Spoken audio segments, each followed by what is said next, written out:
Առաջարկություններ։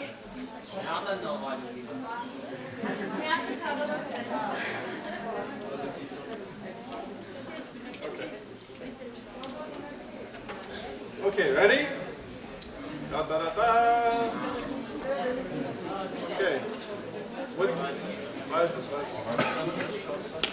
Would someone like to explain why? Nana result dram. Ինչու ձեռք տեսա այն կողմերը։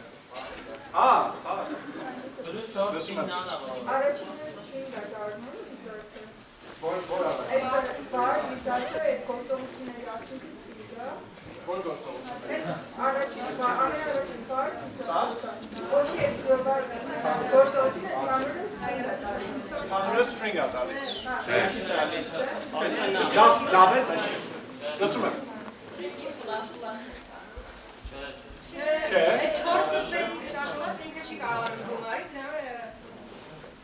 Որ մեկը։ Այդ վերջի 4-ը։ Սա։ Ու ինչ է լինում։ Number cast համն չի։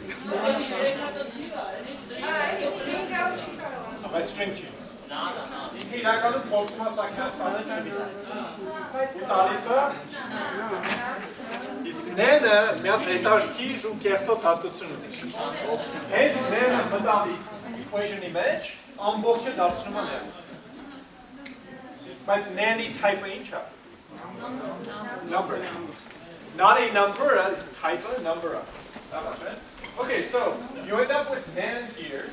You increment nan, which results in nan. Is nan truthy or falsy? Falsy. So, is this truthy or falsy?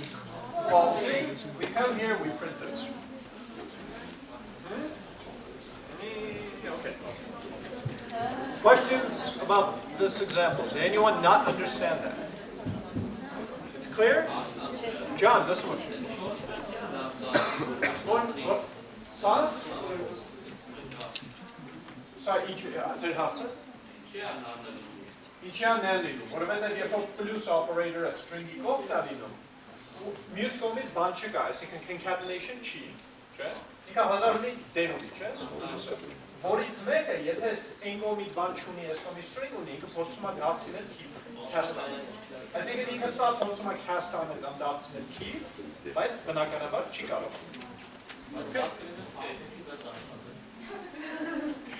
Ինչ իմաստան նույն բանը երկու տարբեր ձևերով աշխատում։ Լավ, տենց է։ So, չգիտեմ, տենց է։ Եթե ուզում եք parse-ին տանեք, օգտագործեք parse-ին։ Okay. So think of it this way. This is an explicit cast. This is trying to parse out an int. It kind of makes sense if you think about it semantically, right? This is saying I want to parse the int out of the string. This is saying I want to cast this whole thing to a number. Okay. Love. Cool. You say parsing is more safe? More safe. It's not that, I don't know if it's more safe, it's just, it behaves differently. If you want to turn the entire thing into a number, you could just do a plus and that will cast it. Or if you know that you're working, I always just use parseInt when I'm working with like pixels. Yes, like coordinates. Or if you want to do, yeah.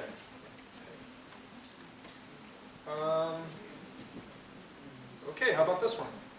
We saw something very similar yesterday. I'll give you guys just a few seconds. Okay, good enough. Who has an answer?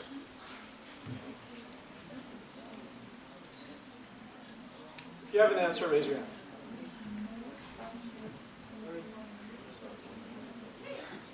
Free, I think.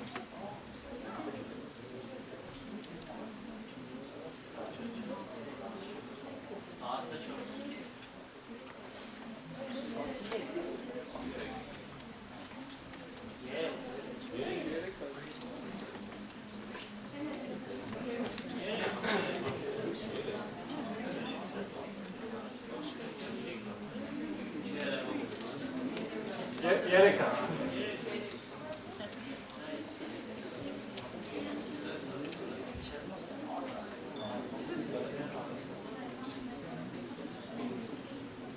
Fazla iki. Okay? Let's go through this, okay? Let's go through this. So the first thing that we do, so we have some function declaration, we skip that. We have a global variable in this case, or a variable in that scope that says A is, we're putting 12 into A, right? Then what we do is we call func with 1. So we go into here, and this A is now 1. But keep this in mind. This A is local to this, right? In other words, if within here we say, well, we'll get to this in a moment. Okay, so we have an A which has 1, okay? So then we return this function, and we assign it to func2, right? Then we call func2. In other words, we call this function with 2. Okay, so 2 goes into B, so the value of B is obvious, right? It's 2. We know that. The question is, where does A come from? Well, remember what I told you. You first start out here and you say, is there a local A? Is there an A declared in the scope? Yes or no? No. So you go up, right? So from here you go up. Is there an A in this scope? Yes. Yes, there it is. And what is the value of that A? 1. That's right, this. Not this, because this is the one above that. The one local to it is this one, which has this value in it. Fazla. Altırkan? Can.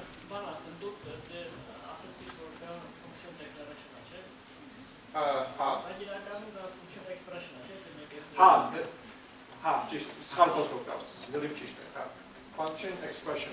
Fazendo função certa também é denominate para propaganda. Aí, vai. Thank you. That was great. Urish. Okay.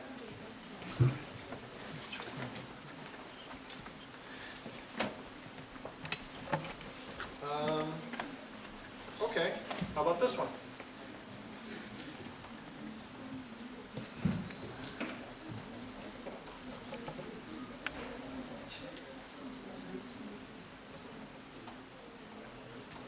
If you know the answer, just say it.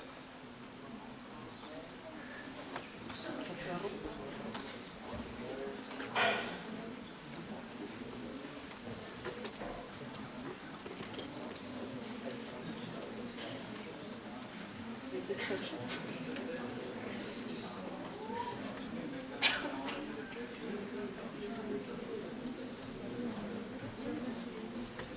Just say it. If you know it, say it. I want to hear it. It's throws an exception. It throws an exception. It's what with exceptions? Oh, Throw. browser exception. Yeah. Okay. So we have.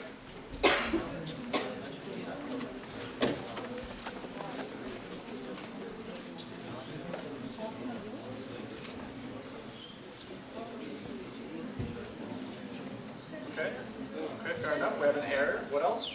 Aslında yok. Huh? Aslında yok. Lost a yod. Others?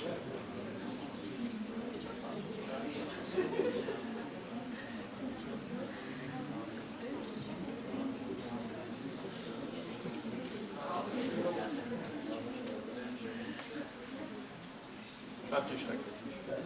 Okay.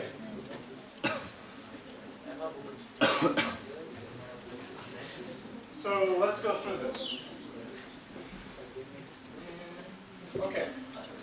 So remember, the browser, the execution engine goes through this 2 times, right? The first time it does hoisting, where it puts all the variables at the top of the function and records any function declarations that exist, right? So the first time it goes through, it goes, oh, there's a foo, records the fact that there's a foo.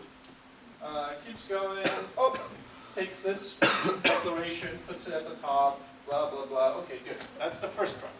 The second time is when we're executing, right? So we're here, da, da, da. We know what foo is. We recorded it, right? We know that there is a foo, and we know it's this. So we can use this even though it's declared underneath, right?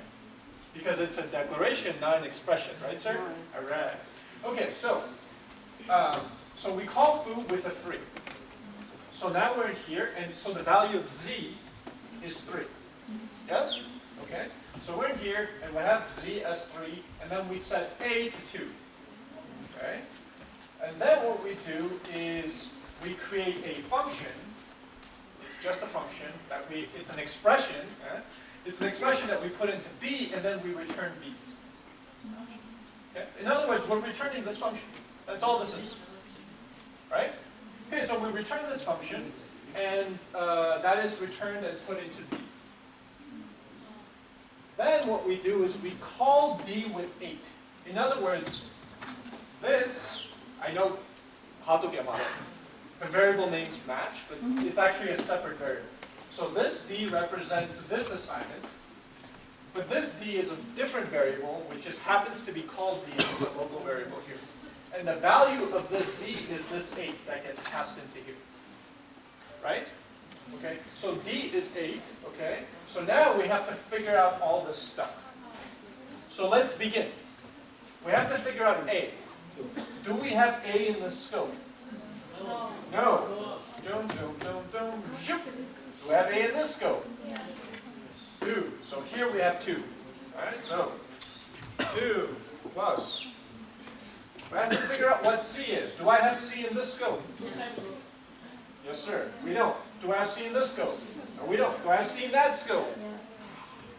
So C in that one is 4. So we get plus 4.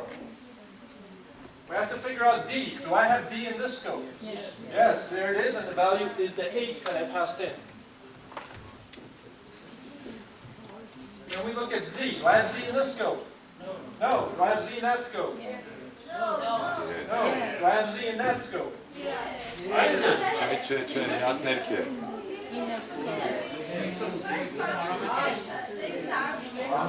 Արգումենտն է։ Ah, sorry. Do I have Z in this scope? Woo! Okay, and what is the value of Z in this scope? 3. It's this. This was passed into here. Right, so we have plus 3, which gives you 7. Cool? Alright. Question. Yes, sir. Վերաբերների հետ կապված։ Եթե մենք օգտագործենք մի հատ Ե առանց դիմացը վարգրելու վերևից, ու հետո ներքևում իրան որպես վար հայտարարենք, ինքը execution-ի ժամանակ բարձրանա վերև, չէ՞։ Այդ դեպքում վերևում օգտագործված Ե-ն որպես ինչ գտի, global թե local։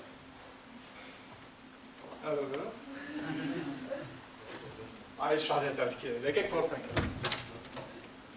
Так, ուրեմն step, ուրեմն անում ենք, չգիտեմ, foo, որի մեջ դնում ենք king, step դնում ենք bar foo, որի մեջ հա?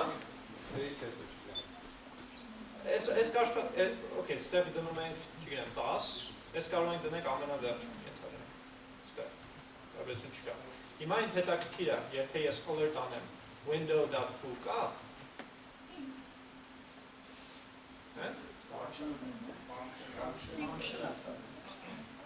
okay, եկեք foo տևը, մի վարկա, Window Yerevan. right, sorry, okay. Պատասխանեցի հարցը։ Մենք դրանք օգտագործենք օգտական, հետո վերջում հորյան սարքենք local։ Բայց մի արեք տենց։ Այս բարձրում է, տենց է։ Լսում եմ տենց։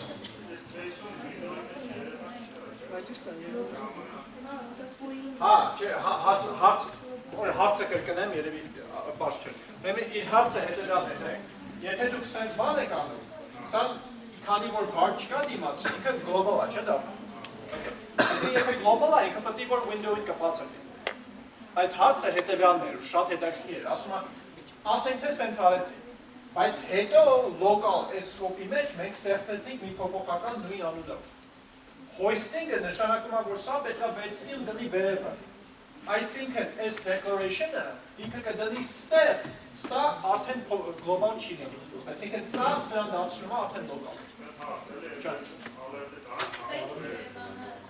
Alert կարող եք ինչ։ Վերևը որտեղ, step, թե step։ Չէ, չի լինի, okay, ցույց տամ, բայց չի լինի։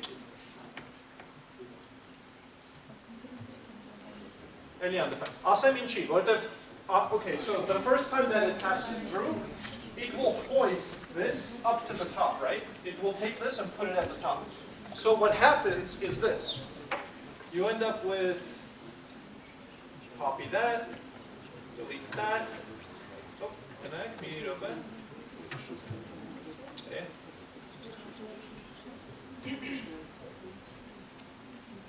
You see how this makes it, right? Բաղաչը շատ լավ հարցեր է, շատ շնորհակալություն, շատ կարևոր է։ Ուրիշ հարցեր չկա։ Անշուշտ։ Իհարկե։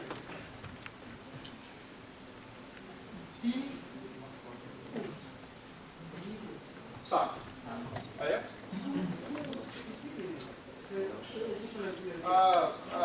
Մի քիչ վերև գնամ, որ տեսնենք։ Ուրեմն ֆուն մենք կանչում ենք, նա վերադարձնում է մի հատ ուրիշ function, որը որ դնում ենք day-ի մեջ։ Այս ֆունկցիան, այս, որը որ մենք ստեղից վերադարձնում ենք։ Սա նույնն է, ինչպես որ եթե ես անեի սա, չէ՞։ Return։ Այս alert-ը հանեմ, էլի, նորից։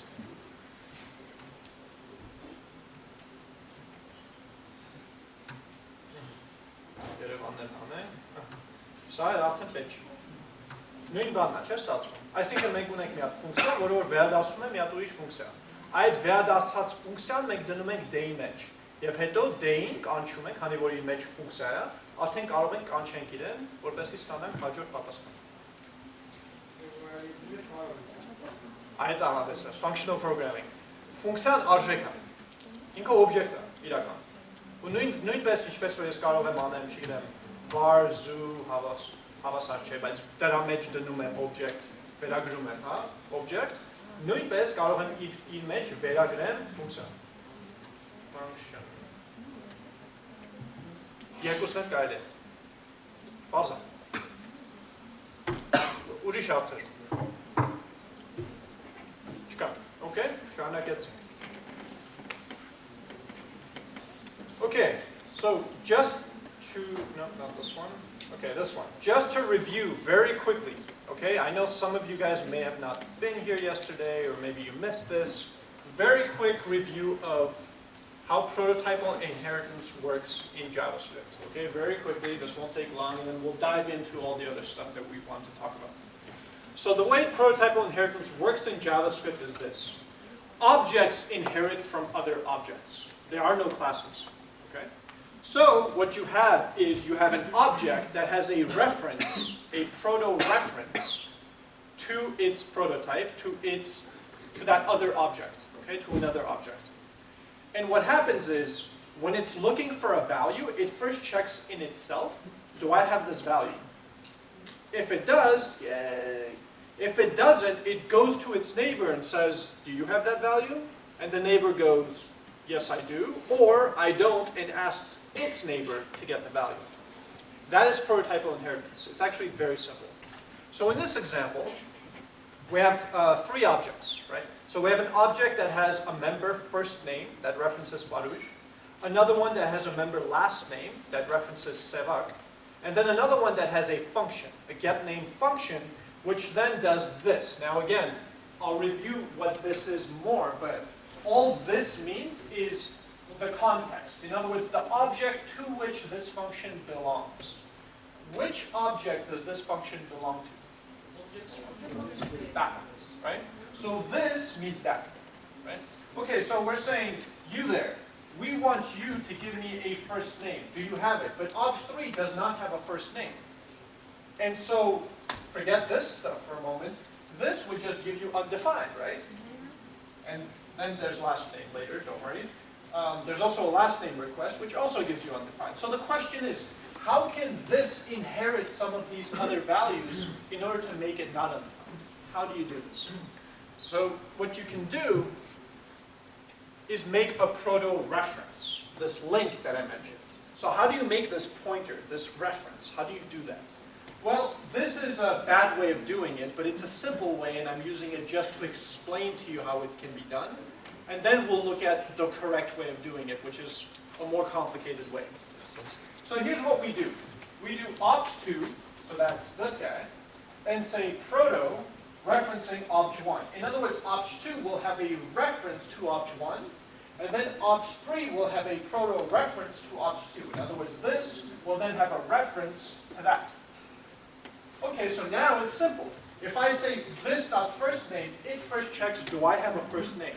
If it does, it returns it. But in this case, it does not. So it goes to the neighbor, which in this case is obj2. And it says, obj2, do you have a first name? And it says, no. It goes to its neighbor, which is obj1, which does have a first name, and it's Baruch. So it returns it, and this gives us Baruch. In other words, you've inherited, if you want to think of it that way, the value from that other object. So objects inherit values from other objects. Okay? That is what we mean by prototypal inheritance. Okay, so that was just a quick review just to get everyone on the same page. So let's keep going.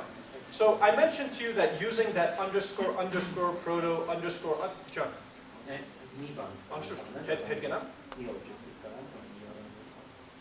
It's single inheritance. Yeah. You can have multiple objects inheriting from the same object, but one object cannot inherit from multiple objects. Okay.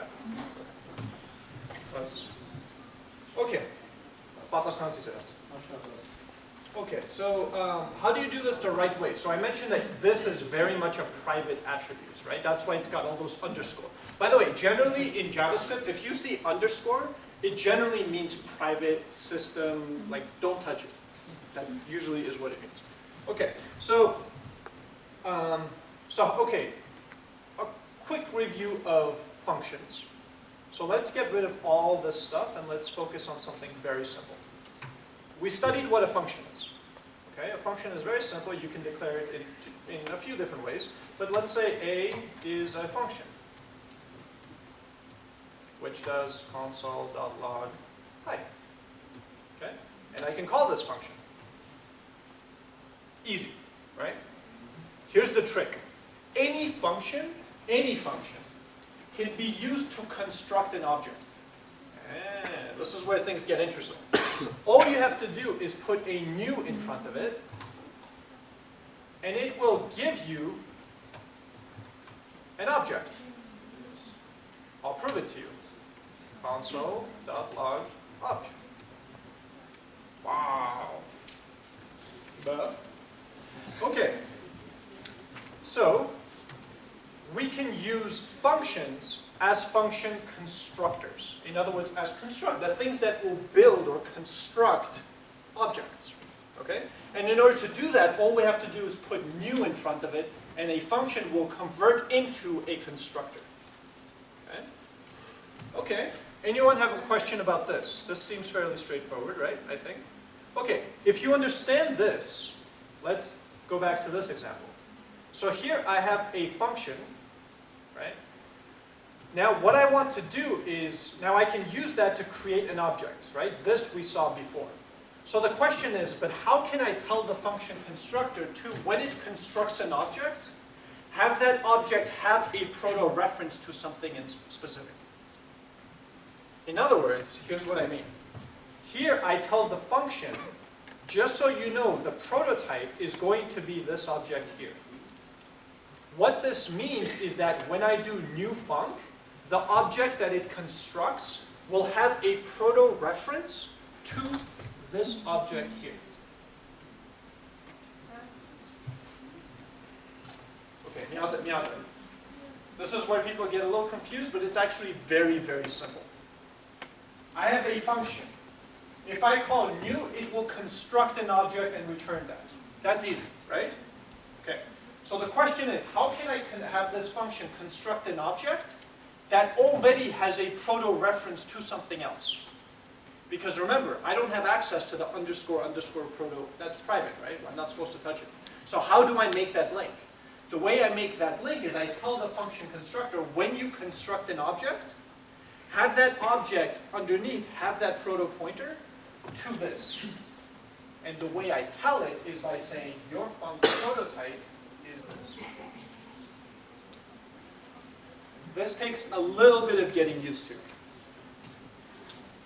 So let's actually go through some exercises, and I think you guys will get it. So, again, I have a function. which when called in its constructor will say this.firstName. So the object that it returns will already have a first name. Let me prove that to you. Let me get rid of all this other stuff. And just do console.log obj.firstName. Right? So this is the object that this function is creating. We're initializing it by setting an attribute on it, and then that object is returned assigned to obj, and then here I do obj.firstName, and I get buttered. Again, just using a function to build an object. That's all this is. It's very simple. So what we have to do now is, how do we specify that proto-reference? Well, what we do is something like this. We do func.prototype. So we tell it, your prototype, in other words, the object that new constructed objects will reference, is going to be this right here. So that means that once I have obj here, I also have access to its last name. Why? It doesn't have a last name, but it has a reference to an object that does. Now let me prove it to you. If I do obj.__proto__, that is equal to the func.prototype. That is equal to, that's right, it's true. That is equal to this. Again, we're not actually supposed to use this. I'm just showing it to you as a, so it's useful. Okay. So, and then if I do func.prototype, now here's the cool thing. And here's, so some of you guys may have used libraries that will modify the date's prototype object.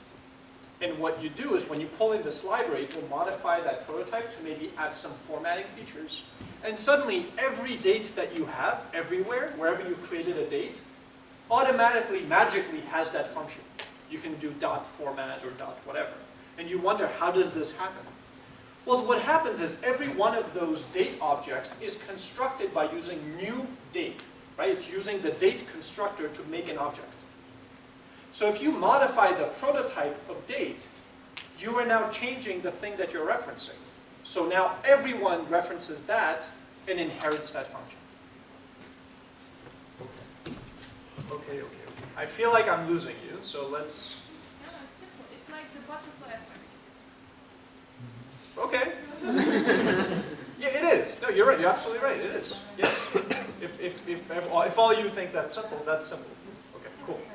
So, absolutely.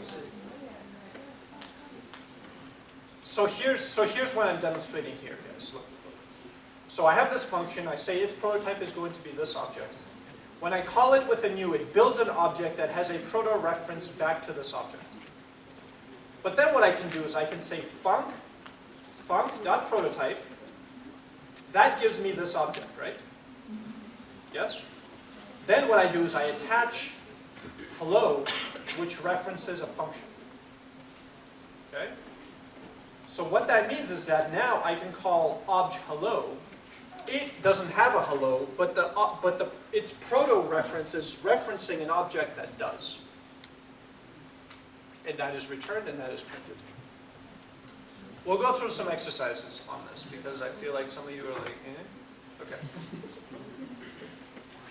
So let's do this. Okay. How do I create a function constructor? But how do I make the constructor itself? It's a function. So I make a function, right? How can I make a function? Okay, orinak var a equals function. Okay, good. I just made a function that can also be used to construct that. So how can I call a so it makes a new object? Var z equals new a. By the way, here's a trick. This works, but you can actually also do this. This also works. It's a little weird, but if you see it, it's not an error. This is okay.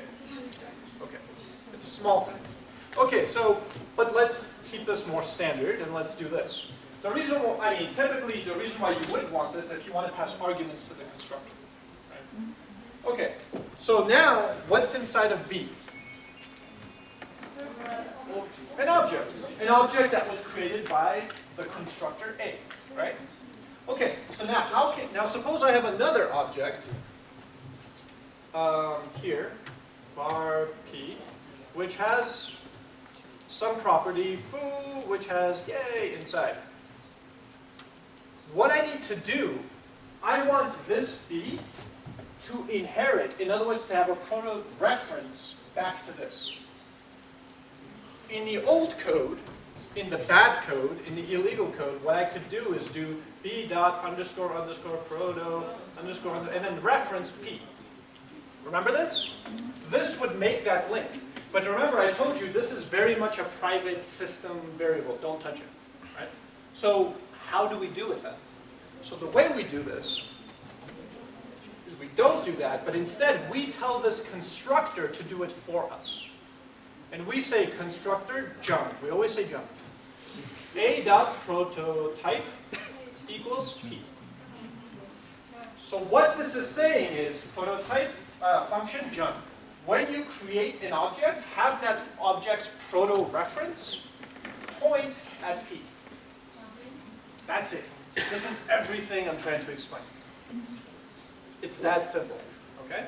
So now here, if I do console.log b.foo, so b itself does not have foo, but it has a proto-reference to that other object which does. And the value of that, of course, is yay. John, this one.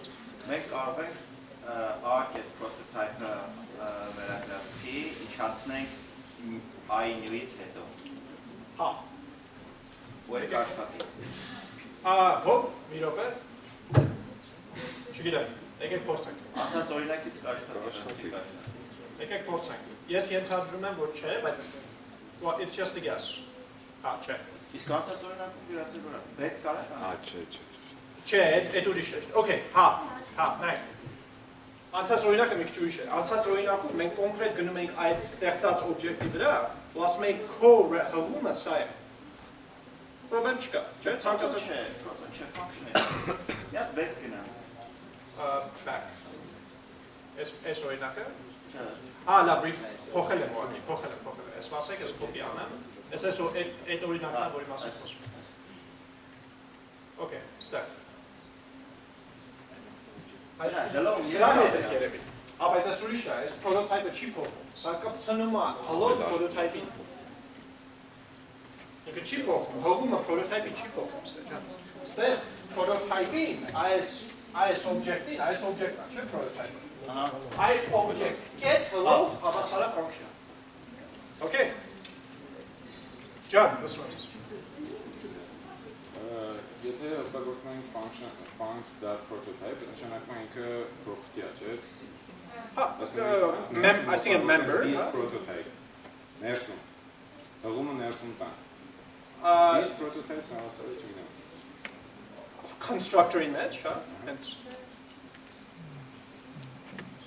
Ասեմ ինչի չէ։ This function-ին երբեք չի բանանում։ Այսինքն դուք function-ին reference this-ով չեք կարող ստանալ։ This-ը context-ին եք ստանում։ Այսինքն this-ը եթե ֆունկցիան կապած է ինչ-որ object-ին, this-ը ֆունկցիան չի։ Այդ object-ն է, որին այդ ֆունկցիան պատկանում է։ Մենք prototype-ը հենց object-ին ենք օգտագործում, object-ի Չէ, բայց prototype-ը object-ին չի կարող կպացնել։ Prototype-ը միայն function constructor-ին կարող է կպացնել։ Այսքան object-ին կտնող underscore Հա, որին իրանք չունենք ձեռ տալու։ Հասկանում եք։ Բայց ճիշտ եք ասում, function constructor-ի մեջ, եթե underscore proto կարողանայինք ձեռ տային, հենց function constructor-ի մեջ կարող եք ասենք this underscore, հա, ու հղումը ստեղծենք։ Ուղղակի չունենք այդ հնարավորությունը։ Իսկ եթե այս նույն օրինակի մեջ այն ներքևի func prototype hello-ն լինի prototype-ից վերև, այդ նշանակում է դրանից հետո արդեն ինքը չի լինի, չէ՞։ Ճիշտ է, որովհետև ինչ որ կար ժամանակին կփոխվի, կդառնա reference-ը փոխվի։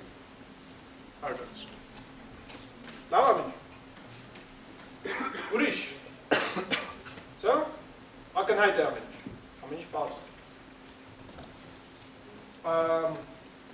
Okay, so I just want to make this one piece very clear, guys, because I feel like even the advanced people got a little... Look, if you have a function constructor, that has a reference to the prototype, which is going to be used to make that reference, right? When a new object is created, I think we got that. But here what I'm saying is, even after I created the object, I can modify the target object. Here's what I mean. Prototype-ը սկզբում կա, Ինչ է ջանը։ սկզբում կա prototype, թե պարտադիր պետք է հայտարարել, ինչ-որ data type-ից։ Default value. Oh, default value prototyping.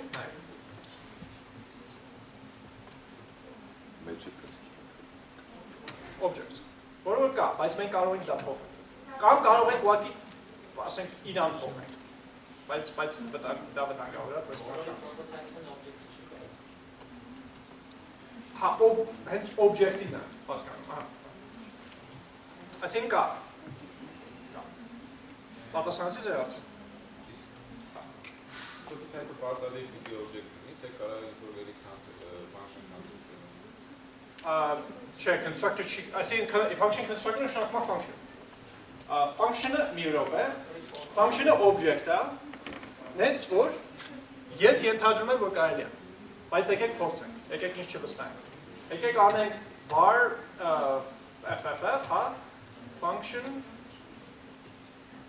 այս fff-ին կարող ենք կպցնենք last name, որը սևակ է։ Սա կարելի է, որովհետև fff-ը քանի որ ինչքան function է, բայց function-ը object է։ Նենց որ կարելի է օգտագործել իրեն ինչպես որ object։ Այսինքն ստե ես կարող եմ կպցնեմ fff եւ պետք է որ նույն, ահա։ Այսինքն այ։ Ուրիշ հարցեր։ Շատ կայֆ հարցեր եք տալիս, էլի։ Ջան։ Չով էր վտանգավոր հենց default prototype-ի վրա ամենասները։ Երբեք չեմ արել ու չեմ փորձել, բայց եկեք միացած էքսպերիմենտ անենք։ Եկեք փորձենք, որտեղ կարող է վտանգավոր չի, սխալվում եմ։ Var f հավասար function։ Գիտեք ինչ, եկեք ես մնացածը մաքրենք, որ չհանգարինես։ Սա մաքրենք և սա մաքրենք։ Okay, var f2 եկեք ուրեմն f2.prototype get հիմա var b հավասար է new f var c հավասար է new f2 b dot yay ահա սխալվում է լրիվ օքեյ Պարզվում է ամեն մեկը իր instance-ն է ստանում։ Ես կարծում եմ shared instance-ը, բայց սխալվում է։ Նույն instance-ը։ Ուղղակի ես միշտ իմն եմ տալիս, դրա համար չգիտեմ նյուանսը։ Պատասխանեցի ձեր հարցին։ Հա։ Okay, հարցը հետևյալն է, նայեք։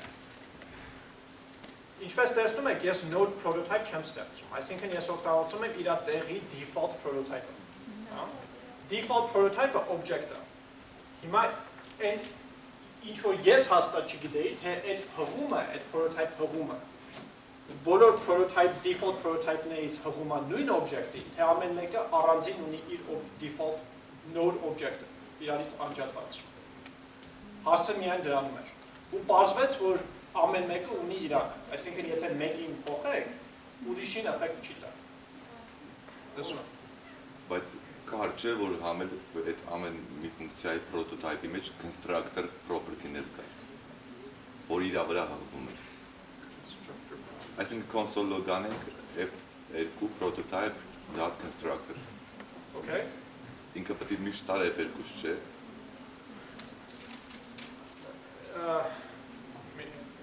Մի հատ alert անենք f2.prototype.constructor։ f2.prototype check. Oh, okay. Empty function. Ինքը հավասար է f2-ին, չէ։ Ուզում ասեմ, սրանց հետևում էր, որ ամեն մեկը իր օրիգինալը ունի։ Լրիվ ճիշտ է։ Այո։ Այսինքն դրանով ակնհայտ է, որ ամեն ամեն մի prototype ունի իր object-ը, որովհետև ամեն իր object-ը ունի հղում իր constructor-ի վրա։ Okay? John, իհարկե։ Իսկ երբ մենք գտնենք ասենք մետալիկ երբ prototype հավասարաչի object-ը գտնենք override չենք անում, այս դեպքում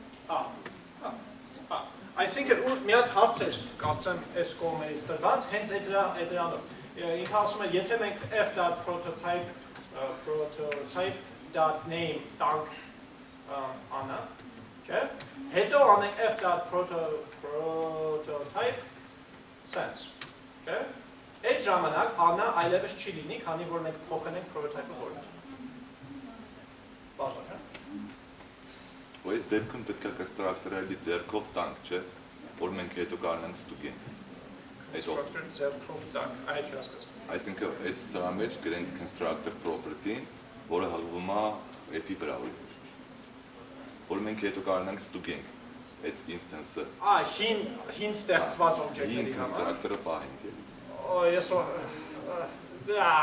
լավ էլի, մի արապազվան։ Կարելի է, հա, բայց Չէ, որ հետո object ենք սարքում այս constructor-ից, որ ստուգենք այդ instance-ի է, թե չէ։ ուզում ես հենց ստեղ դնես sense։ Որ հետո ստուգես Որ հետո instance-ը, որը այդ ստուգես սա։ instance-ները ստուգենք, Okay։ որտեղ override ենք արել, by default sense-ա։ Նորեն Վիգենից լրիվ ճշտեց ու 100% ճիշտ է։ Այսինքն մենք եթե override ենք անում այս բանը, լավ, այս հետո, this part is already pretty confusing, I don't want to confuse you even more. իսկ prototype-ի հենց default variable-ը միայն constructor-ն է, իսկ մամուլը Կարող է, անգից չգիտեմ որ ասում, բայց կարելի է այնպես։ override անել երևի պետք չէ։ Ավելի լավ է հենց հաշատ տալ։ Չէ, հենց այս մեկն է, հենց այս մեկն է, ու եթե override ես անում, պետք է այս ռուշնոյ դնես։ Cool. John, merci. Okay, so let's keep moving, but we'll come back to this notion in a bit, okay? Looking the right way. Okay, so in this case, okay. So suppose I have an object, opt1, and now what I want to do is I want to create a function constructor that will then create an object that will have a proto-reference back to this object, right? Here's one way I can do this. I can do var f function, set the prototype of f to opt1, then do new f, right? And set that to some variable z. Right? You guys know this, right? But notice how this is kind of boilerplate. Every time I want to inherit from an object, I have to redo this kind of thing. So Douglas Crockford, who's one of sort of the JavaScript gods, recommends that you do something a little different. Instead, what you do is you just make this function, which is, it's like a utility. And it does all of that stuff for you underneath. In other words, you're encapsulating all of this into this. And so 3 lines of code turn into 1 line of code. So if you want to inherit from opt1, you can either do all of this, or you can just call object with opt1 and get back opt2, which already has a proto-reference to opt1. In other words, you're encapsulating this, all of this, inside a function, which you can reuse. Yeah? So let's get rid of that. Okay. So in this example, we have opt1, which has a first name of Baruch. We pass it along to this magic function, and it gives us back another object, which has a proto-reference back to opt1. In other words, it inherits from opt1. And then we do the same thing. We call object with opt2, and it gives us an opt3, which inherits from opt2. Again, this should be very, okay. He's using capital F, I use lower. That's the only difference. All you're doing is making a function. You're assigning a prototype reference to whatever object you want to inherit from. And then you do new in order to construct the object that will have a proto reference back to code. That's it. That's the code. And once you put it into a function, you can now reuse it all the time. Okay.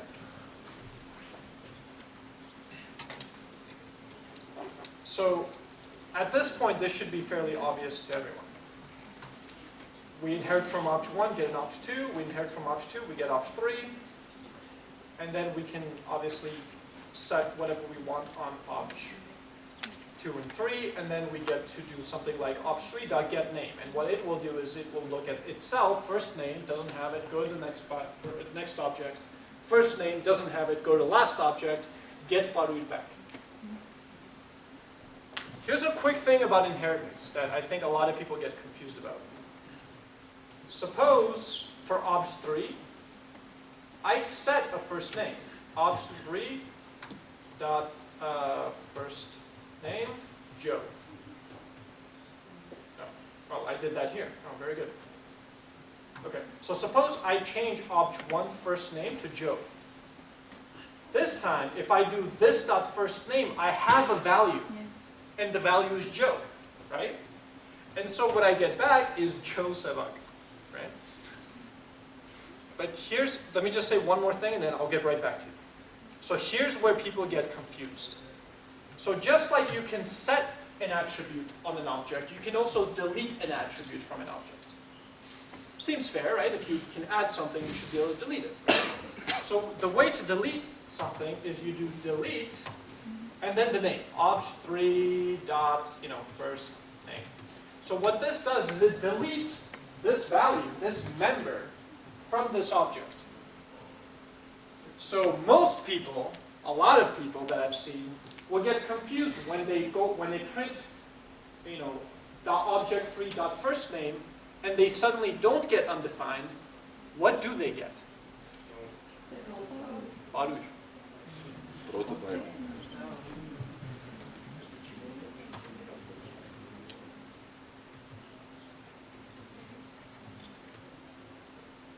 Oh, wait. Oh, sorry, I changed it on opt1. Sorry. I meant to do opt3. Okay. Yeah, so opt3 is what you're setting. This is what I meant to do, sorry. So you're setting first name on opt3, and then you're deleting first name from opt3. Okay, so you've deleted first name from opt3. The assumption is you're supposed to get undefined. You just deleted that property. But no, you didn't. Exactly. You deleted the property from that object. Բայց հարևաններ ունի, որոնք ունեն շաքար. Right? You don't have sugar. You dumped out all your sugar. You say, I don't have sugar. Yeah, but your neighbors have sugar. Right? So if I don't have sugar, I can still ask my neighbor and get sugar. John. Միայն ինչ property? Chain of chicken. You have to do it explicitly. Yeah. This one. Չէ, բայց չես կարող, չէ, ջնջես։ Չէ, այդ հարցը, չես կարող։ Իրանը կարող ես, ուրիշին էլ չէ։ Չէ։ Եթե product-ին this-ով գրենք, էլի կարանք դուզենք ներսում։ Հա, ինչի՞ չէ, իհարկե։ Կարելի է ստեղ գալ, օրինակ, եկեք սենց անենք։ Ուրեմն this dot first name, and let's delete that. Այդ հիմա նայեք Joe չեղավ։ Joe-ն ստեղ դրեցին, բայց հենց կաչեցին given name, ինքը ամիջապես իր first name-ը ջնջեց եւ նորից գնաց բարուժվեցեց։ Այսինքն այո, կարելի է։ John. Եթե ենթադրենք object 1-ը ունենա first name, իսկ object 3-ը reference լինի object 3-ը ենթադրենք ինչ-որ name-ը, reference լինի դեպի object 1-ի first name։ Հետո այդ first name-ը ջնջենք երկրորդ object-ի name-ը կմնա, այսինքն ինքը կմնա reference դեպի նույն object, որ կա, թե նրա առաջի object-ից ջնջելը կսկորի։ Undefined. Մենք օբյեկտների բանով հղումներ են, չէ՞։ Մի րոպե։ Ուզում եմ հարցը ճիշտ հասկանամ, էլի անջը։ Okay, ուրեմն նայեք։ Ասեք ինչ գրել, որպեսզի Object 1, ասենք մի հատ object 4-ը, okay։ ուրիշ, ներքև է։ okay։ Ներքևը թե վերևը, եթե հղումները նետում, թե վերևը։ Հղումներ object Դեպի object 4, թե object 4-ից։ Object 4-ից մեկին է լինելու։ Okay։ Object 4, սա ուղղակի object-ը, հա։ Okay։ Եվ object 4-ի that name-ը հավասար է object 1-ի first name։ Okay. This is a value. This is not a referential. So, but what you look, even if it was a reference, look, you have an object here and an object here, and then you have some value object here. This has a reference, and this has a reference. If you break this reference, you still have a reference. Does that answer your question? Okay. Ուրիշ հարցեր։ Այսինքն եթե բանի first name-ը լիներ ոչ թե string, այլ object, այսինքն վերագրվել անանուն object-ի, ինքը object 4-ի name-ը Ուղղակի հղում կլներ դեպի այդ object։ Okay. String-ի ժամանակ ինքը ուրիշ է, այսինքն եթե այս string-ը հետո փոխեք, նես չի որ այդտեղ փոխեք։ Ուրիշ։ No other questions. Okay, cool. Okay, let's keep going. Okay, so kind of an example of classical inheritance.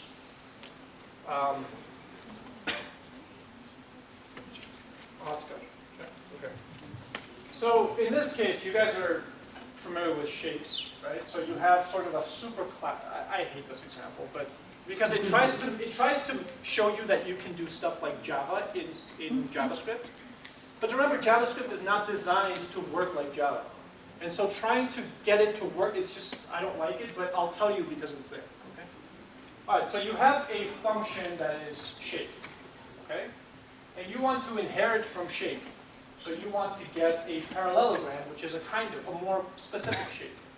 And then a parallelogram can be, a square is a more specific version of a parallelogram. Right? So the question is, how would you do that kind of a sort of thing? Okay, so what you do is you have a function constructor for shape. Okay. Then you have a function constructor for a parallelogram. And what you have is, you have your parallelogram have its prototype reference back to a new instance of a shape. So this is where I really don't like this stuff because shape constructor is expecting a value, but you're not passing to it. I'll tell you how I deal with this. But long story short, you make a shape, and you have that be the parent object of the parallelogram. Then what you do is you make a square constructor. And then you have the square's prototype, square's constructor's prototype reference a new parallelogram. So what you have is an instance of a shape, an instance of a parallelogram, and then a function constructor that can make n number of squares. And so every time you make a square, so you have one of these and one of these, and you make a square, square, square, square, square. Every single one of these is referencing the same parallelogram, which is referencing potentially the same shape. Well, shape.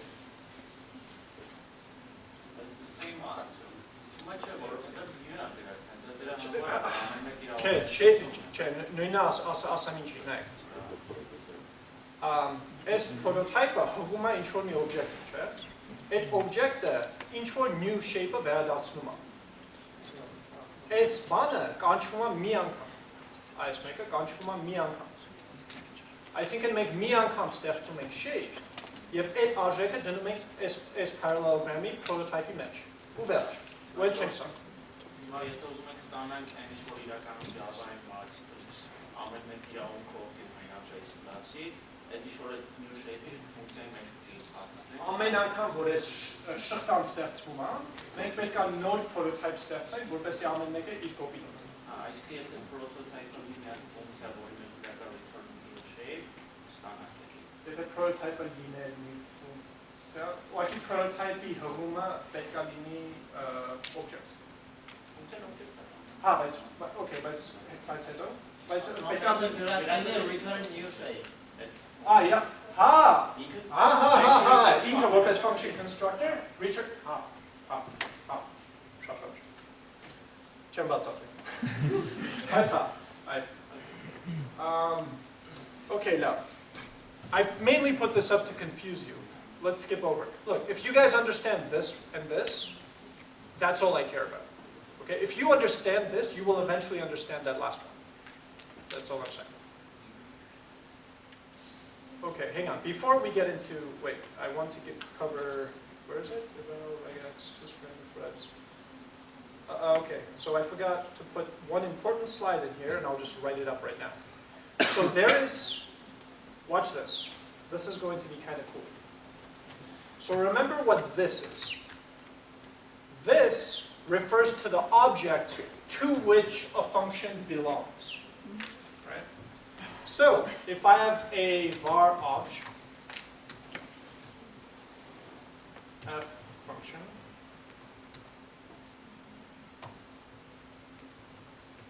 now just to discriminate, let me do two-string.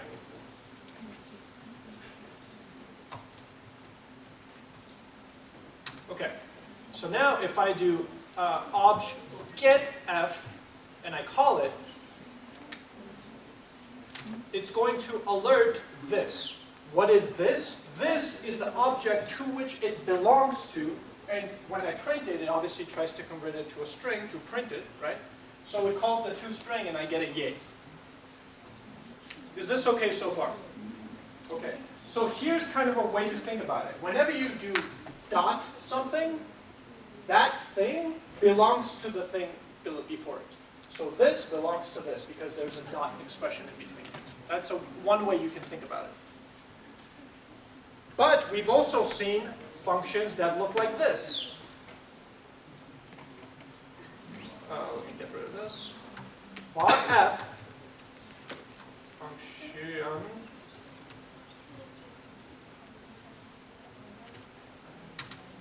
what does this function belong to?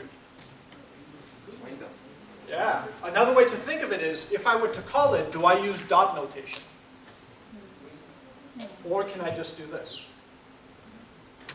Window. So always remember this. If you have a function that does not explicitly belong to an object, by default, its context is window, is global. Okay? All right, it's 11 o'clock. I know you guys are tired. Let's just take a 10-minute break, relax, come back, we'll finish this up, all right?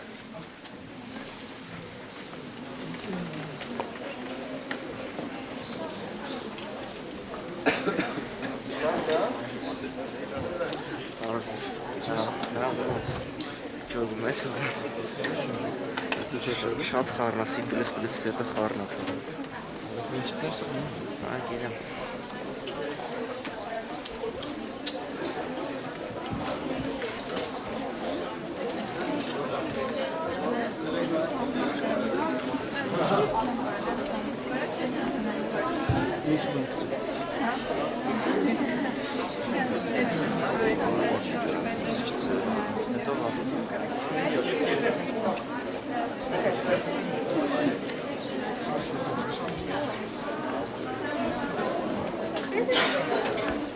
Եթե կսկիში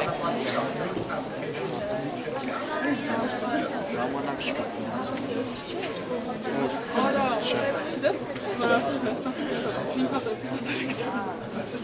Честно.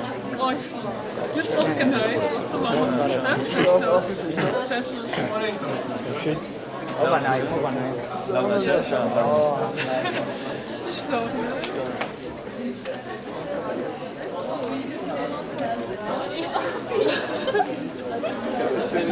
Ale razı zalasın.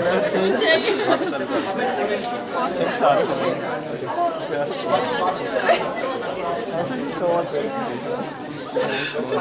Sifan. Michael. Gel. Şöyle hava şıkkıdır size.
Շարունակելու պետք է լեզվով դրա իրավունք չունես ու դու շատ լավ հասկանում ես այդ ճակատագրը աստու թարգի է տամի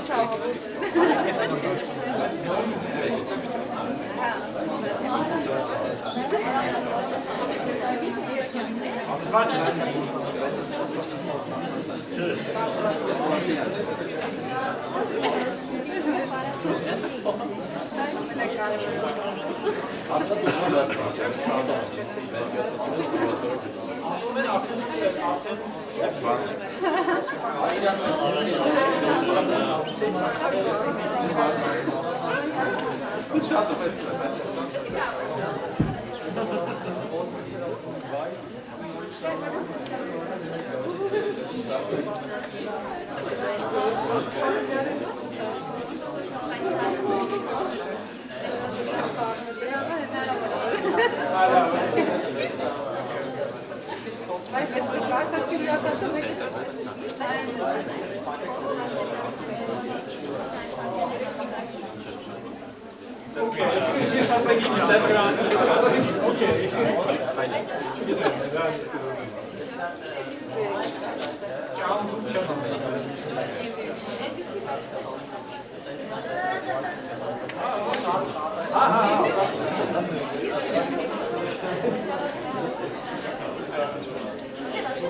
ամենամոծոր բանը AMD-ն է, այս որից մարդը, որի գրադարանն է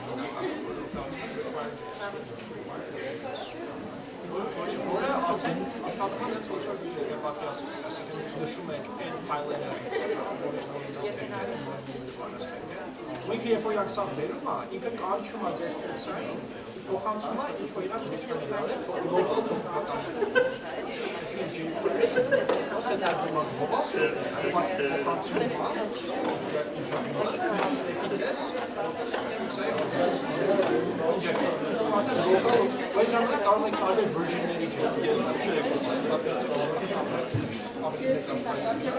կարող է ինչ-որ մեկը ջիպրետ Այդ ժամանակ, քանի որ դուք լոկալ եք ստանում, այդ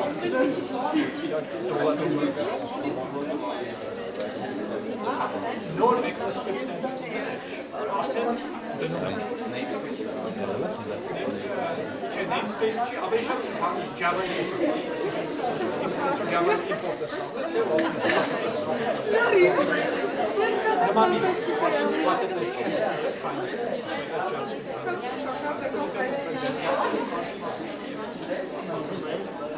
այսինքն բայց հիբրա բրաուզերների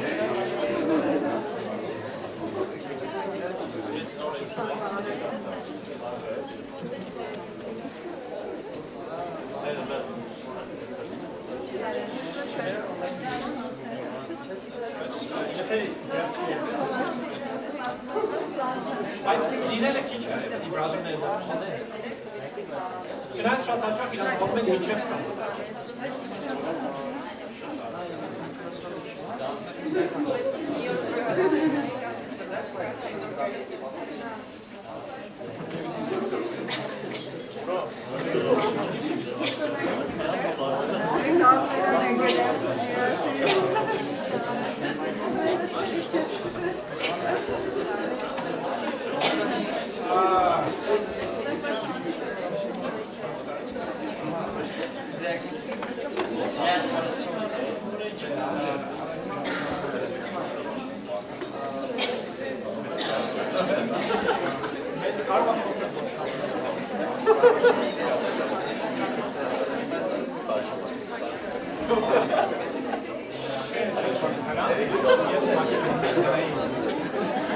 Evet, yazın sonra yürüyüştü böyle.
Եթե ես ուշում եմ օրինակ, օնակցնեմ bench և հեսը դոկումենտ string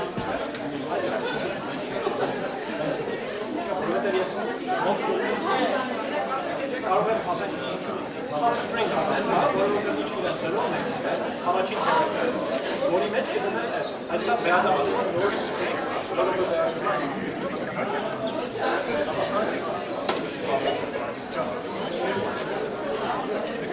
Yes, հարցեր կողորակ։ Լույսով է, լսել եմ։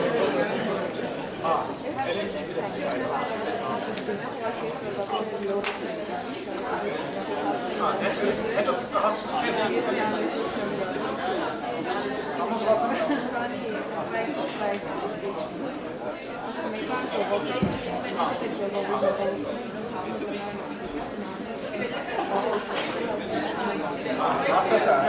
Լավ ծավալցած է։ Վերջին մոտեցի։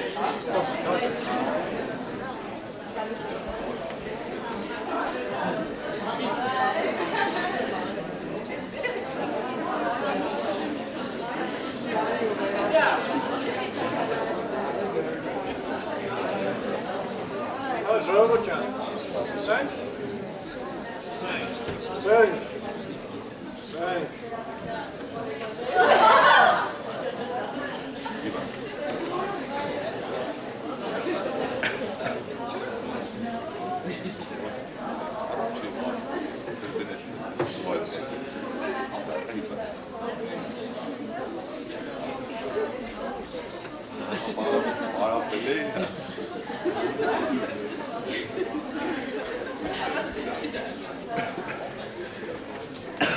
Смотри, опять.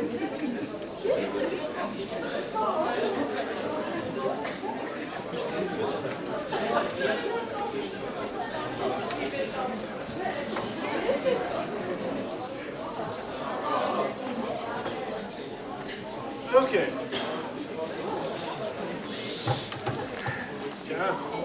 All right, let's get into this.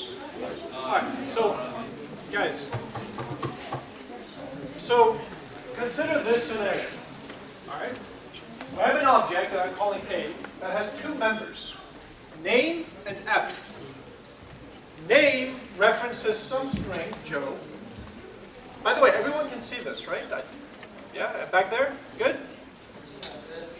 Okay, so then what we do is, if we were to call F, how would we call F, by the way? Get F, call F, right? Okay, in other words, because there's dots, it's pretty clear that F belongs to A, right? So because F belongs to A, the this, in this context, refers to the A, which is name, which is Joe. We know this, right? Here's a fun fact. Watch this. Suppose I did var B, and I did name Mike. And here's what I want to do. I want to call this function, but have it execute in the context of this object. Yes. So this is by the way, this is a typical interview question. What is the difference between call and apply? So, or bind. Huh? Or bind. Or what? Bind. Bind. Yeah. Sure. We can do with bind. Okay. So the difference, so let me just stick to call and apply for now, but yes, there's a third option called bind. So the difference between call and apply. So first let me tell you what those are. Okay, so here's what happens. So I need to call this function, right? So first thing I need to do is gain a reference to the function. So how do I gain a reference? A.f. That will give me a reference to this function, right? Now I have this function. So let's, just to make it very simple, let's assign it to a local var f. Now, if I were to just call f, we know that it's going...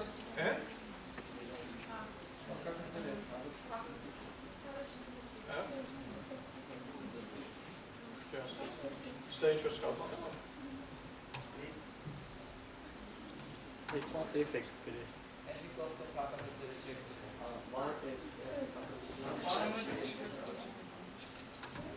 Okay.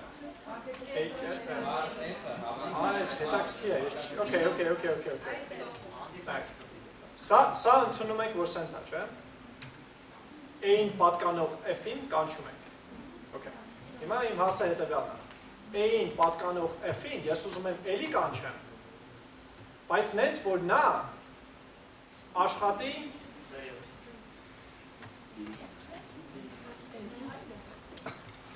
այս կոնտեքստում։ Այսինքն իրա this-ը հղի ոչ թե A-ին, այլ B-ին։ Անում եմ հետևյալը։ Get call առաջին պարամետրը հենց դա է։ Թե ինչ կոնտեքստի մեջ նա պետք է աշխատել։ That's right, B.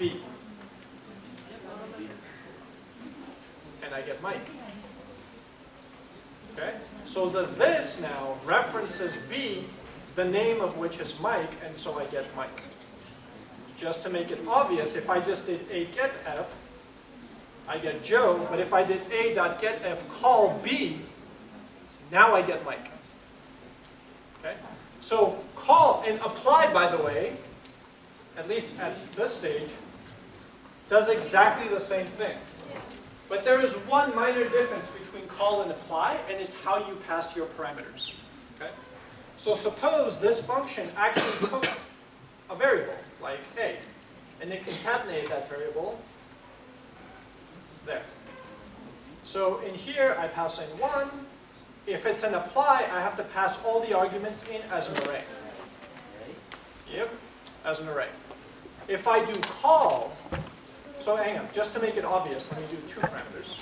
A, B, which gets added to B. Yeah, something like that. Okay, so now I pass in 1 and 2. I get that, right? But then for this, I have to do 2 and 5. If I do call, now what you do is you pass in each value separately.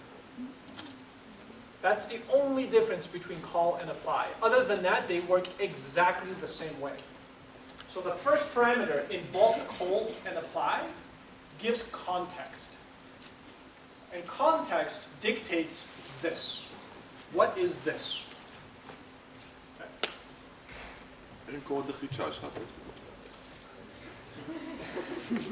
Որովհետև մենակ ֆունկցիա տվեց օբյեկտի մեջ։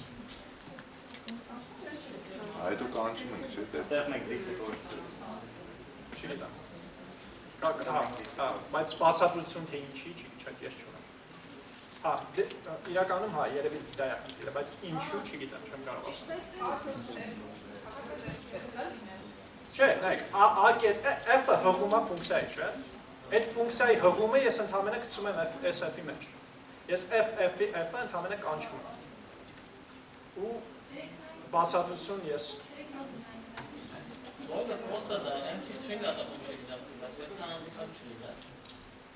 Մի վարկը։ Վախտել էր կանչում, ուղղակի this-ն մեջ կա։ Wait, it does work. Okay. Call-ը լինում է this-ն մեջ կա այն ժամանակ, դրա համար empty string-ի։ Հիմա this-ն մեջ կա։ Ճիշտ է։ Մի րոպե, okay. Watch this. Let's do this. Wait, I know how to fix it. I know how to check. Window name on this. Okay, whatever this comment. Maybe window. Հիմա this-ը window G։ This-ը կորել է։ Այդ հետաքրքիր է։ Այդ չգիտեք։ Փաստորեն, so when you take a member of an object and you assign it to a variable and then call that variable without dot notation, apparently it puts you into the global scope. John, դուք գիտեք։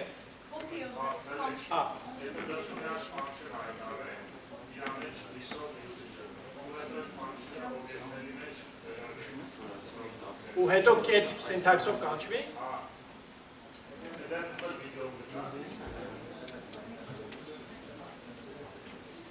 Շատ հետաքրքիր։ Okay, ես դուք ինչ եք ելնել։ Ես կասեմ ես ինչ եմ ելնել։ Հա, այս ոչ թե կկրկնեմ, այլ կգրեմ կտեսնեք։ Շատ զիլացել։ Չէ, շատ լավ է, ուրեմն նայ, var f ինչ-որ ֆունկցիա է։ Այս բային իրա կոնտեքստը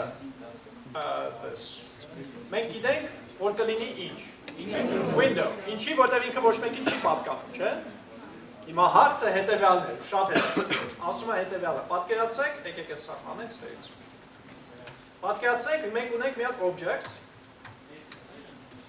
հիմա այդ object-ին մենք կպցնում ենք այդ f-ը։ Հիմա եթե e կետ f կանչենք,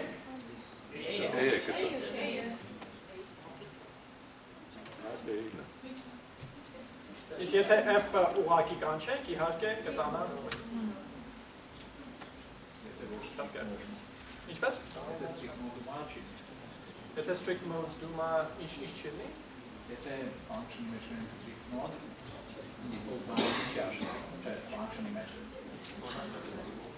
Այլ է, իրոպե։ Չէ, նույնպես։ Window undefined։ Այ շատ կայֆ։ Այդ չէի նկատել։ Very cool. Strict ինչ է։ Okay, so JavaScript allows you to do a lot of bad things, right? Which is bad. So strict mode basically says no. Okay? Now the reason why they couldn't just take out, in fact there was a question from the gentleman there who said, why can't they just take out the bad things? He said, why is there a double equals? Why don't they just have triple equals? Which was a valid question. Why have the bad parts? And the reason why you have to have the bad parts is for backwards compatibility. People have already used the bad parts, you can't just take them out. So one way to do this is to add this mode, this restrictive mode, that will, people who have written it the old way won't have it, but the people who want a restriction, who want to write clean code, can add that in, and that will limit what they can do. Did that answer your question? Okay, but what did it change in this case? So a common mistake that people make is that they will make a function like this, and they will put this function inside some nested function, okay? And then they do this thinking that they mean this as in the scope that is actually above it. Let me give you an example. You create a function, var f, okay? And then in here you have another, I don't know, let's say you do var z. And then in here you do this. A lot of people make the mistake of thinking that this actually refers to that. But in fact, this refers to window, right? So what they often do, in fact, suppose this f is actually attached to an object, a, and then this is something like this.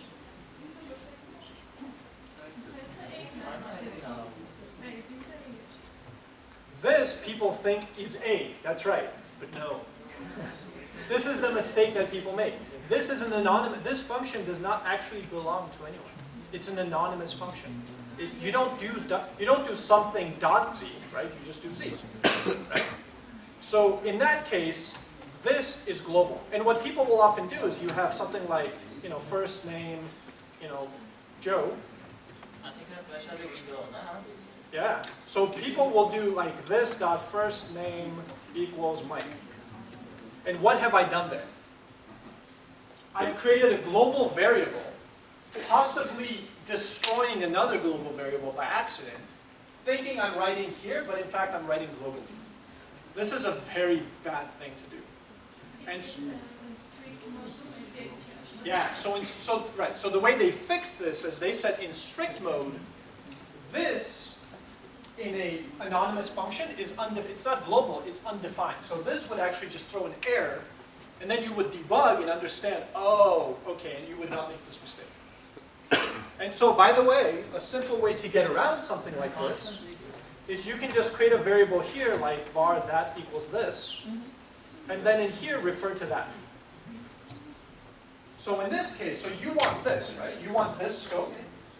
Make a variable that references that scope, and then use that scope in your nested functions.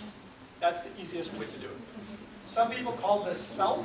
Some people call this underscore this. I like that. Like that. How's it jump?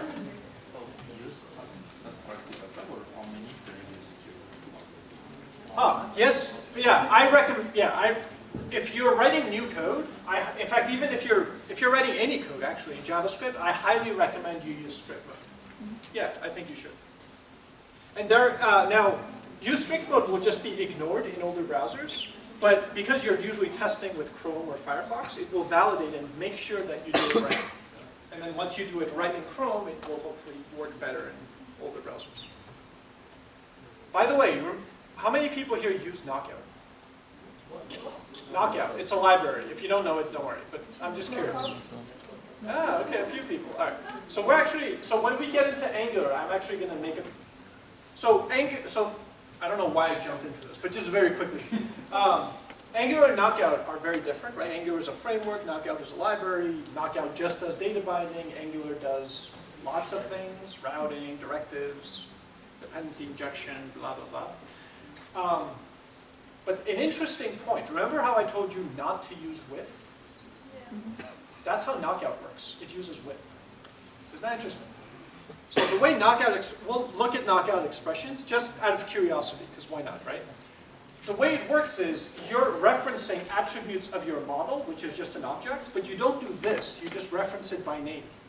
And what they do is they wrap your expression inside a with clause, passing your model to it. Therefore, all the references that you're getting are assumed to be members of that object. If you didn't understand what I said, forget it. If you did understand what I said, great, and we'll talk about this later. All right. Stuff. Yeah, so I think we figured this out, right? Okay. Right, so we know how to do apply. We know how to do a call. So now, why would you use this apply and call? What's like one scenario? Well, one is, remember how I told you we have inheritance? Right? You have an object here, and this is referencing that, and this is referencing that. Well, suppose you have an implementation of a function here, and you want to call your parent function. Right? So how could you do that? Well, it's very easy. All you do is you do something like you get the reference to that by doing the constructor.prototype, and that will give you the parent, right?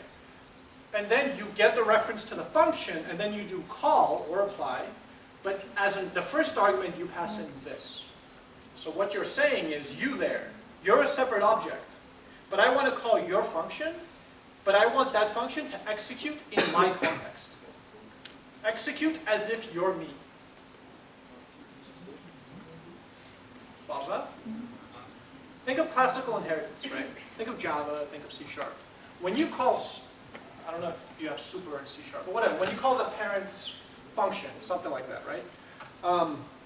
That function, if it does this, will assume to be that object, right? But remember, in JavaScript, you're inheriting from a different object, right? So the this in here is different from the this in here. So to call that function, I have to say, run that function in this context. And so I would call apply or call, and pass in this as the first argument into that function. Takes a little bit of getting used to, but we'll get there. Okay. We'll get back to JSON later. Global, encapsulation. Okay, a lot of people kind of asked about this kind of stuff. So remember, variables are scoped to a function. Right? And what I told you is if you have a function inside of your script tag or outside, think of it this way, any variable that is outside of any function is assumed to be global. Globals are evil. Seriously, very bad. Don't do globals. Globals can cause collisions. There's a whole list of these. I'll go over them later. But globals are bad things. The obvious one is they can add collisions, right? You load two libraries and they kill each other. Right? So avoid globals. So how can you avoid globals? Well, again, I told you that variables are scoped to a function. So the obvious answer is put your variables in a function. Right? Seems obvious. Okay, so whenever you write code, whenever you write a library or any system, any application, always make sure that if you have script tags and then you have code inside, wrap that code inside a function. Specifically, the pattern that you will see in a lot of libraries, and we'll look at jQuery in a moment, is what's known as a self-executing function. So it's a function that really isn't useful for anything. We just want to put stuff in it and then just run it. Okay?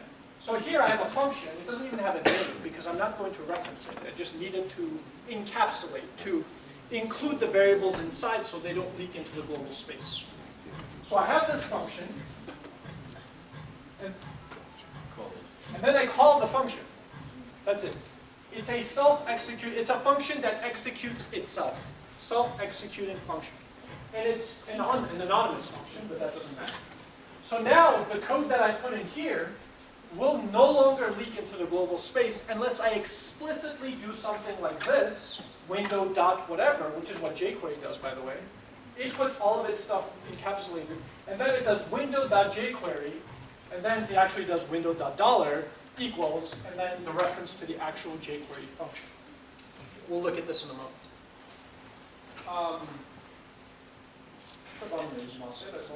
So the second thing you can leak, the way you can leak variables is if you forget to put a var.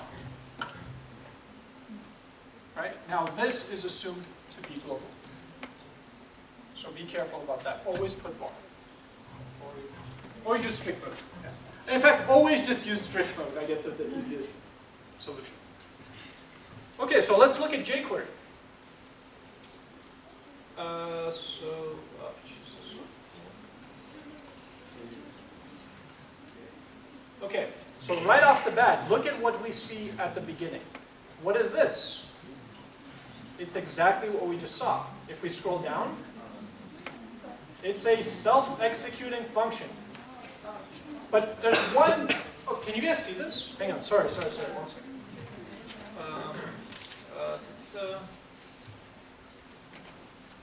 Color response, font, miro, visual, size. Okay. Ah, too big. Control what? Function, I think. Ah, with a Mac you mean? Zoom in, zoom out? Yes. No, miro, Sense me bana. Ah, okay, là voilà. Elle est où, moi? Mira bakayım. İşlem içerideyken. Evet, ben sayalım mı? This is, you can see this, right? Back, people in the back. Eroma. Okay, this is that self-executing part. But you notice one peculiar thing. That for some reason, they're passing in window. But there's a reason behind this. Right? So window is global, right? It's a global variable, right? Anywhere in your application, you can use window, and that refers to the global scope, window, right? We know this. So I will explain. So the reason why they pass this is if you pass window as an argument, how is it received inside the function? It's received as a variable, specifically as a local variable. So you've just made a reference to a global variable from a local variable. This is the same thing as if they did this. Var win equals window. Okay? This is the local variable that has a reference to the global variable, right?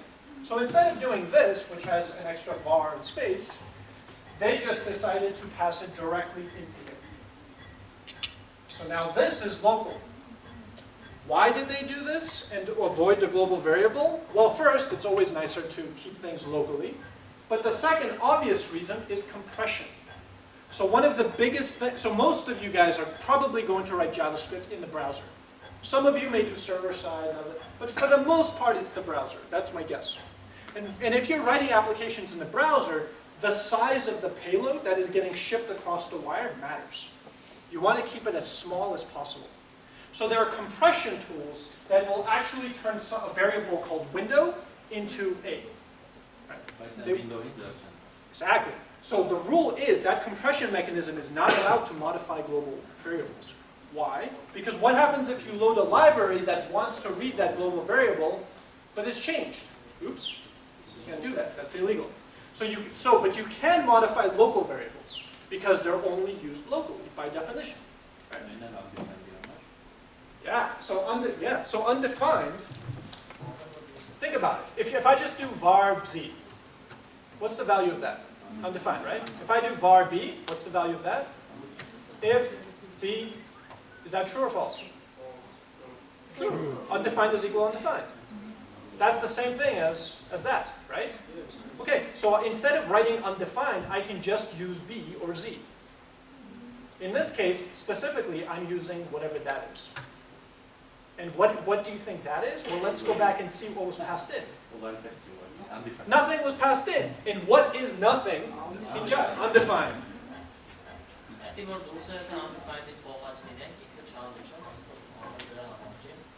Oh, for protection?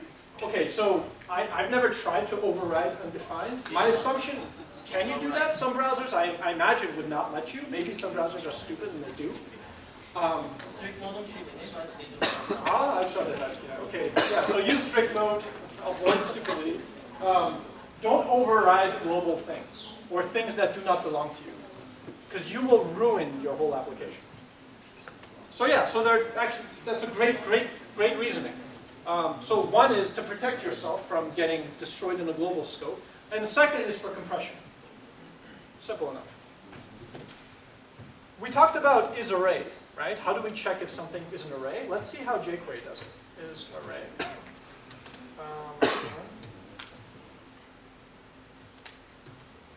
Okay. Whoa, they did something a bit.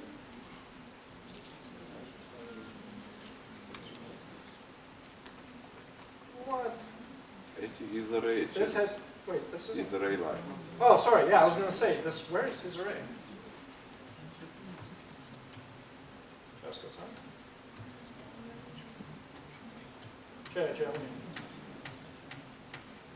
There it is.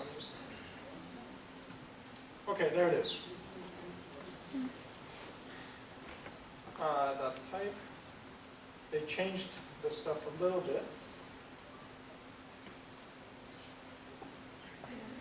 Okay. So this is interesting. So they're checking to see, okay, if you have an array here, right?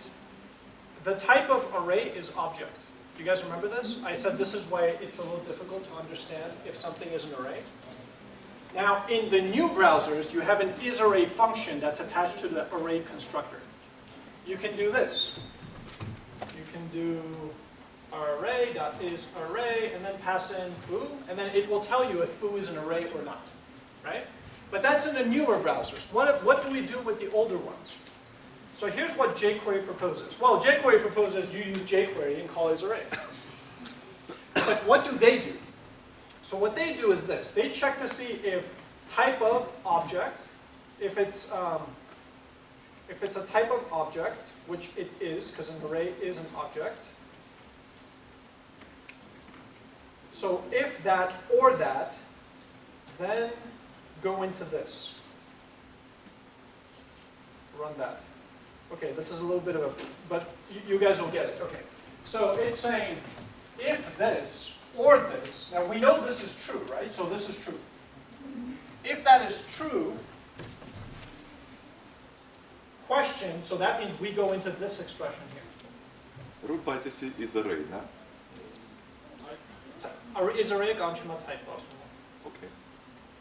Մի քիչ փոխել են, ժամանակին մի քիչ ուրիշ է։ Ժամանակին ընդհանրապես array.isArray է ստուգում։ Եթե չկար, փորձում են այս երկրորդ մեթոդը, հետո փոխել են դասել են սա։ Չգիտեմ ինչի, բայց տենց է։ Իմ համայնքն նորություն։ Երևի եթե 1.9.8 կամ 1.8 օգտագործեի, մի քիչ ուրիշ կներ։ Բայց հետաքրքիր է մեկը, եկեք նայենք։ Okay, so we know that we're inside of this first, so this is the else, right? This is the else, this is the if. So we're inside of here. Okay, so what we do is we say class type, which is, I'm guessing, some sort of a map that they have. It's an object that has a bunch of key value pairs. And what they do is, as a value, they look up the following. Core.toString call object. Now, I'm assuming that core.toString will call the prototype's toString method, which will return something like object. Remember that?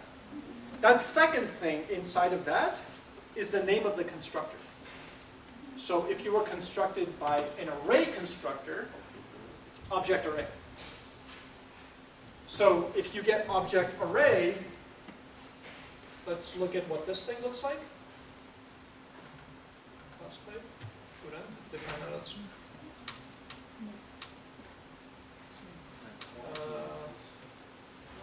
It's defined to be empty.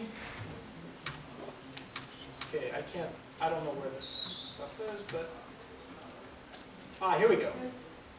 Number string function array. See that? Look, object array.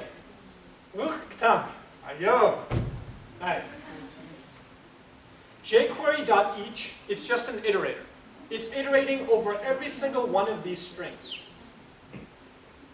Oh, it splits them by whatever. Okay, it's taking a string and turning it it's tokenizing by blanks thing, so it's turning this into an array. It's iterating over each one of these strings. It's iterating over, Boolean, number, string, function, array. For each one of those, it's creating this text. Object, name of the constructor. So, ինքը ընդհանրեն է իր մեջ ստեղծում է այս key-երը։ Key արժեք, արժեքը սա է, whatever lowercase array. Key-ն object ու իր constructor-ի անունը։ Այսինքն, եթե մենք ստանում ենք object array, ինքը վերադարձնում է lowercase, այսինքն փոքրատառ array։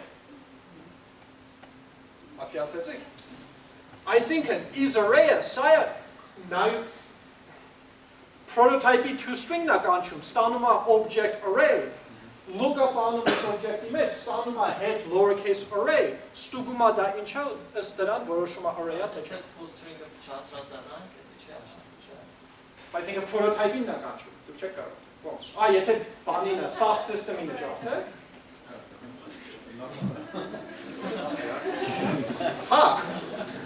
Չէ, հազարումից ձև կա jQuery ջարդել է, դեից կարող ենք սկսենք, 100%։ Օրինակ, դու քիչ առաջ, ձեզ չի տալ, դու քիչ առաջ նույնիսկ ասացիր, որ undefined-ը կարելի է փոխել, չէ։ Չէ, չնայած undefined-ը տակից կնստացին։ Չէ, տակից չկնստացին։ Եթե jQuery-ին load ադում ձեր փոխելից հետո, այդ էլ եք ջարդում։ Այդ է, դրա համար է Այսինքն կարելի է փոխել մինչև jQuery load անել։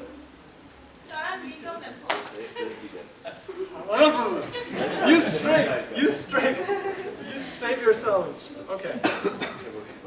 All right. Okay, so this part is clear.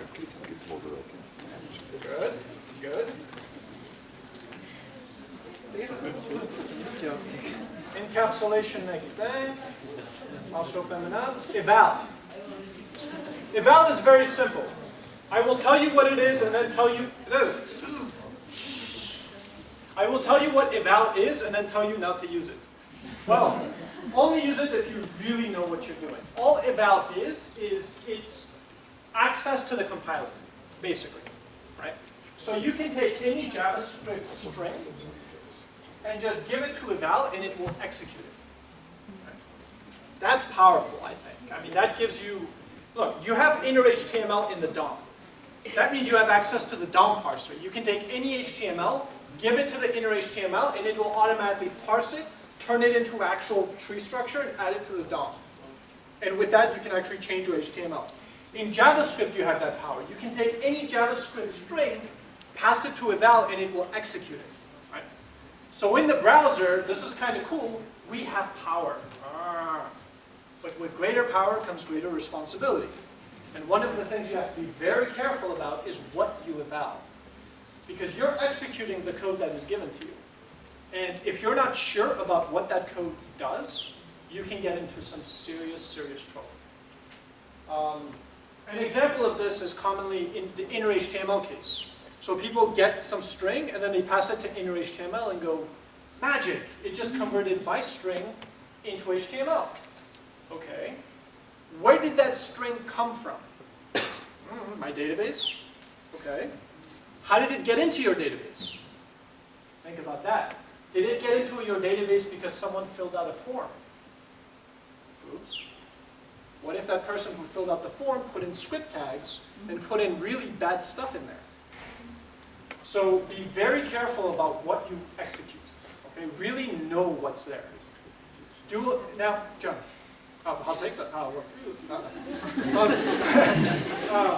Right, so really be careful. Now, I mean, there's a whole thing about security where you have to make sure that you clean up and you get rid of script tags or you escape HTML and blah, blah, blah. But that's a whole different discussion.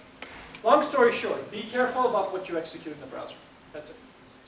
But you can do it, and that's kind of cool. Regular expressions. We have regular expressions in JavaScript. We will talk about regular expressions a little bit tomorrow, because after that we're going to get into language parsing. Basics of language parsing. We will take a very basic language, figure out how to generate the parser, figure out how to declare the grammar, parse it out, create the parse tree, and then talk about ways that that parse tree can be actually executed. And a fun... actually.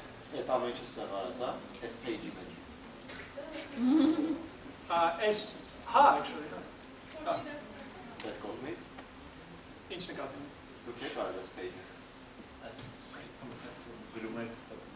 execution engine։ Այս ինչ որ ստեղ է։ Այս execution engine չի, իրական ռոլ։ Առաջին գիտակում է կարող նայել։ Այս syntax, այս բանը, այս syntax highlighting-ը կոչվում է code mirror։ Code mirror-ը դες գրադարանն է, ուզում եք download եք անում, օգտագործում եք այդ edge։ Ինքը ընդհանրապես ոնց որ text area լինի։ Ինքը ասում է եկա փոխվում, ասում է ինչ արժեք եք տալիս, ինչ արժեք եք ստանում եւ այլն։ Ես ընդհանրապես դա վերցնում եմ, ստեղծում եմ iframe, inject եմ անում այդ, ասենք վերածում եմ content-ի script tag-ներով, ինչի եմ դա անում, որպեսզի եթե մեր ստերի գրածը ջարդվի, սա edge-ը չջարդվի։ Այդ ջարդի մենակ iframe։ Ու execute եմ անում, ու console log-ն էլ reroute եմ արել, փոխել եմ հղումը իրա, որպեսզի ինքը դրա տեղը կանչի իմ ֆունկցիա, ինքը default mechanism ունի, հա, որը որ գրում է, ասենք tools-երին, console-ին, հա։ Փոխեցի հղումը, որպեսզի կանչի իմ ֆունկցիային, որը որ ընդհանրապես ամեն կանչելուց մի հատ p tag-ը ավելացնում ու մեջը գրում է այդ տեքստը։ Դրա համար console log-ը ստեղ է ներողում, հանցնել չեմ բացում։ Բացա, չէ՞։ Ելասան։ Okay, okay, regular expression. Yeah, so we're going to cover regular expressions, we're going to cover language parsing, we're going to talk about languages a little bit, kind of at a higher level. And then once we get through that, I'll offer you guys an exercise that you can or can't. I highly suggest students do this, definitely, which is to actually write an execution engine where you recursively walk the tree and actually try to execute or interpret the parse tree. And I think that would be really cool. And then we can do demos. It'll be cool. Then we'll move on to jQuery. So we'll get a better understanding of jQuery, how to use it, blah, blah, blah. And then we'll have a pretty good understanding of JavaScript, languages, the DOM. You guys know HTML, CSS. We are in a very good shape to next week move into Angular, Node, and MongoDB. Now, I don't know how much of that we'll cover just in next week, but that's kind of where we're going. And then compare and contrast with Knockout and other MVC frameworks. Fun stuff.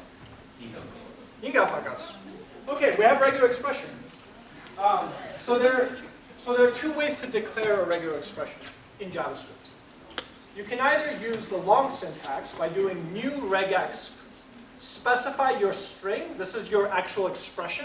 For those of you who don't know regular expressions, don't worry, okay? We'll cover them a little bit. It'll be a quick overview, so those of you who know it won't get bored. But we will just go over it just to get an idea of what a regular expression is. But for those of you who do know it, this is where you put the regular expression. The second set of arguments are the flags. So in this case, specifically, it's saying match. Don't worry about casing. Don't worry about uppercase or lowercase. Just match whatever is meant. And then G means match all cases. You can also express the same thing in a shorter, terser syntax, smaller syntax, by putting these forward brackets. Putting your expression in here, and then if you have flags, put them just after. Now, typically I would say, given these two, which do you choose? And everyone would say, oh, the shorter one, right? Use the shorter one when you can, but sometimes you can't. suppose you have a variable. You have a variable that contains your regular expression. If you can't pass that variable here, because it will assume the variable is itself the string, right? So that's one example where you might want to use this kind of syntax. But when possible, do what's simpler.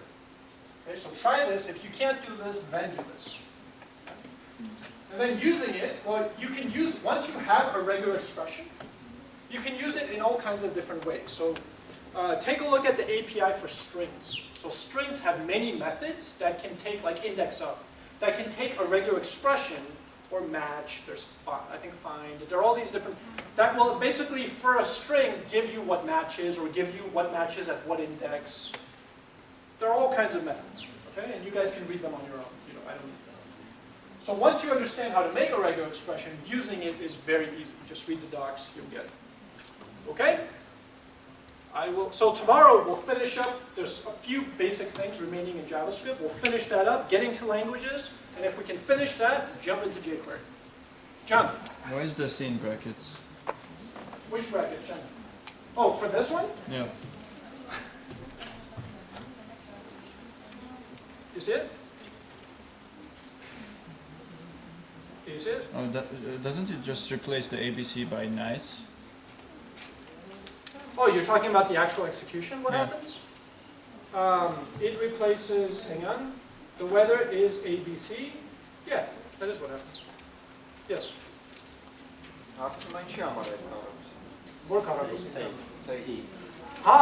Regular expression is syntax of objects. Okay. Thank you. Oh, wait, don't go. I have to put something on Facebook.